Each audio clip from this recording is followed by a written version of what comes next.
Saa hizi ni kama saa 11 za alfajiri na kama dakika 5 hivi ndio kumekucha kabisa, tushafika airport. Tunamshukuru sana Mwenyezi Mungu, kila kitu imekuwa sawa sawia. Assalamu alaykum. Assalamu alaykum. Naomba kwanza bibi assalamu alaykum ya asubuhi. Alafu hapa assalamu alaykum yote anaangalia hivi sasa 360 popote pale alipo. Tupo airport, uwanja wa ndege wa kimataifa wa Mwalimu Julius Kambarage Nyerere, ndio alipondakua huyu bibi. Tunakwenda kwa ajili ya kuangalia tumefanya nini na tunajifunza vipi kutoka kwa nchi zingine, jinsi ya kuhakikisha kwamba tunafikisha taaluma na elimu kwa walimu wetu.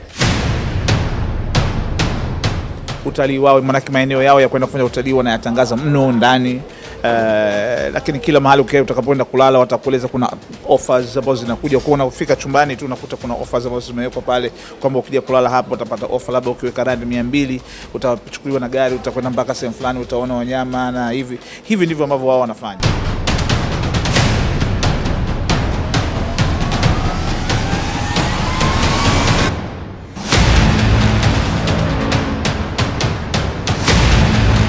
Tuko kwenye ndege sasa hivi, bado kama masaa mawili tufike kule. Naona ananiletea chai.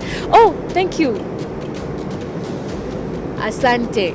Wow. What is this tea? It's actually saying kukoba, kukubona, traveling, open a window to the world.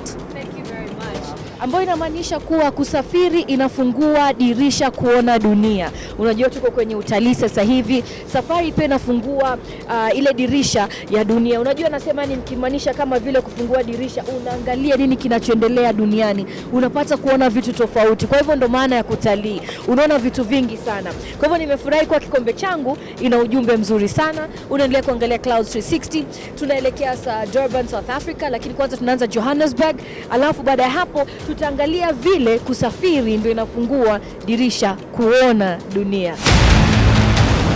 Utalii wa kulevya, Clouds 360, timu ya taifa.